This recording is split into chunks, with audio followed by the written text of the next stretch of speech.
All right, thank you very much. Babylon 5, what exactly was that? It was a good mix of, was it Tempests and Dominixes? It was Vargurs, actually. Vargurs. Strange. Close enough to Dominix's though, and I think I said earlier, don't bring Dominix's. Don't do it. Don't do it. Yeah, I'm not sure bringing anything else would have helped Babylon 5 too much. No, there. possibly not. But like, what setups can you build where these two things complement each other? I guess that might have been Babylon's 5 issue then. Yeah, I think we have identified their problem. Yeah. I'm getting more and more the impression that Babylon 5 is one of those teams that that just join the tournament and are just having a good time and just flying maybe what they can field and not what's necessarily the best. Maybe they thought that they're coming to run an incursion or a complex. Perhaps they thought it was a mission. I'm not sure. Well, at the end of the day, it certainly didn't work out, and White Noise are now on top. We have one group left to finish. Maybe we should just get a look at the entire group picture as it is right now. But as I mentioned, we have one group left. That's Group H, and it's Outbreak, Razor, Circle of Two, and Wild Boars. All the other groups have been settled, and maybe we could get that up on screen. Let's see the group picture. Hopefully. Please. Now, Alakazam. We want to see the group. I'm trying to get the picture of the groups. We have 7 groups settled. We have the 8th group. There we go. There we are. These are the last. These are the last matches. So, Black Legion and Bane comfortably qualifying from Group E. Group F, Voltron Power of 2. Group G, it is Solar Fleet and White Noise, and Group H is waiting to get settled. Any teams that were surprised didn't go through? Not really. I think we've had, well, with perhaps the exception of Ronin, they have been pretty good in the past, so it's a little bit of a disappointment perhaps for them to drop out before the final day. All right. Well, before we go to the Razor Alliance Outbreak match, maybe we should call our expert in the other room. Can we get the commentary phone? Let's just get this one on the table. I think I'll just maybe move it over here. This is a bit better. There we go. Let's see if we could get a hold of Kill2 and see if he can take some questions from the forums. Let's just go here. LL and the 2. Kill2, are you there? How are you doing? Oh, I'm doing wonderful. Where are you at right now? I don't know, but I hope it's safe. I can only see out the front of this ship. It's completely safe. It's completely safe. You are actually sitting in front of a roller coaster right now. Yeah, I know. You're in a theme park, basically. Hold on. Hands up. Roller coaster. Anyway. It's not a roller coaster behind him. I think that's a Chinese dragon. Guys. Is there someone else trying to talk on the phone? No, just ignore them. You're in a theme park. There's a roller coaster behind you. Don't worry about it. Okay. Anyway, first question here is from Yubaka Tornsoul. What's the best system, weapon system to use in the tournament? What's your favorite? I think my favorite and my best are different questions. I think my favorite is always lasers. Lasers are always the best. But the most effective is probably autocannons at this point. Missiles are a close second, but I do think autocannons produce the best results. How come? They're flexible. They have a lot of range. They do a lot of damage. They're not vulnerable to, cap EWAR like curses and stuff like that. They track well. They're well-rounded, and that seems to be really valuable in the tournament. Oh God! Now you're outside a gas station in Maryland. Can you just quickly wave a little bit at the cars passing you? All right, that's wonderful. Is that all right? Did they see me? That was perfect. That was perfect. It was very, very good. I do have one more question for you before we go back. We do have a few minutes just before the next match. The next one is from Bureaucrat. Why haven't we seen more vagabonds in Minmatar Rush teams? This always comes up. I think it has a lot to do with points, and that's actually something. You are am back. I okay? Yes, you're back in the library. Good. You're back in the library. It's where I belong, so that's it's good. very calm. You actually have a stack of books just to your right that you might want to push aside. All right, after I'm done talking about vagabonds, All right. I'm going to push the books aside. Yeah, do it. I'll just... Apparently my chair is stuck. I'll push the books. Okay, good. All right. Anyway, Vagabonds.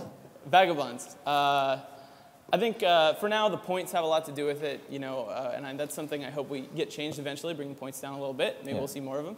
But something else that kind of gets overlooked, I think, is that they're a lot like a Slipner, but Slipner. Is that Michael Bolton on the background? Is it? Michael Bolton. It looks like Michael Bolton on the background. I don't want to be here anymore. I don't know if the listeners know this, but Michael Bolton is literally, truly a competitive ballroom dancer. So we may have seen some of his work back there. He is not actually dancing behind you. But command links, that's what I was trying to talk about with Vagabonds, is that you bring command ships right now and you get the command links, or any battlecruiser actually, and that kind of makes them a step ahead of any hacks, which are kind of overcosted anyway. So that might change in future tournaments, but for now that's the way it is. All right, thank you very much, Kill2. I hope we can come back and speak to you through the bat phone at some later point. Thank you very much. Talk to you later. Okay, bye. Bye. This is a wonderful segment. We should never stop. We should never stop doing this in any tournament ever. Sorry. Thank you very much. All right, Kill2 in different backgrounds. I wish I could have just made him do more stuff. Oh well, you can't always get what you want. So we have Razor versus Outbreak. The second last fight of the day should be coming up in a minute or two. In fact, I kind of expect them to be done any second now. Let's do another question about Incarna. Okay. This is Reteris. Will Incarna bring new area of the market to profit from? Something that separates it from space that you can only do there? Like some industry? Industry, possibly. We're still working out the final details, but yes, there will be a new way to profit from Incarna. Right. There has to be. Every aspect of EVE, there is a way to make money from it. Mm-hmm. People like to make money. Money is good. I like making money. Money's good. So, within Incarna, there has to be a way of doing this. Mm. Well, I mean, I'm just going to follow up with that with a personal interest of my own. Will you ever have enough content, enough to do that some people will simply just play the game to walk around the stations? We hope so. Right. In the future. As I've said, Incarna is going to be a slow process. EVE wasn't built in the day. It's been a long process to get to where it is now. Incarna is going to take a long time to get to a really, really good place. We have to build foundations, and we will keep adding to it as we go forward until it's not meant to be a separate part. It's not meant to be separate from EVE. It's meant to be intertwined into EVE. It's just a facet of EVE. All right. Well, I mean, I actually have a question about Incarna. It comes from a certain class of ships, which I may have. Everyone thinks I hate them, but I really don't hate them. Super capitals. They don't dock, so obviously they're not going to be able to walk around in their captain's quarters. Has anyone thought about walking around in your ship at some point in time? We have thought about that. We'd like to see what the interior of ships looks like. But, as we all know, the backstory is EVE. You're a capsuleer. You're in a big thing of goo. If you're in your ship, why would you get out your goo to wander around the interior of your ship? But that's a debate we can have. But yes, we would like to see the interior of ships. Like I say, one of the reasons we're doing Incarna is for immersion's sake and to allow people to see aspects of EVE that they have never seen before. And the interior of ships would be pretty awesome. If you're in the pod, where do you pee? I don't know. I don't know if we really want to know the answer to this. No. All right. Let's just settle for pod pilots don't pee at all. I think that's the easiest one. All right. How about this one from Sayeri Akura? Will the standings with NPC agents and corporations play any role in Incarna inside the stations?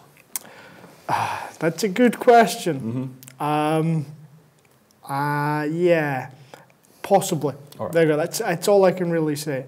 Agents in stations is something we've been having a big debate about, and I have some feelings about it. Other people don't share with me, so I'm not going to talk about it overly. All right, fair enough.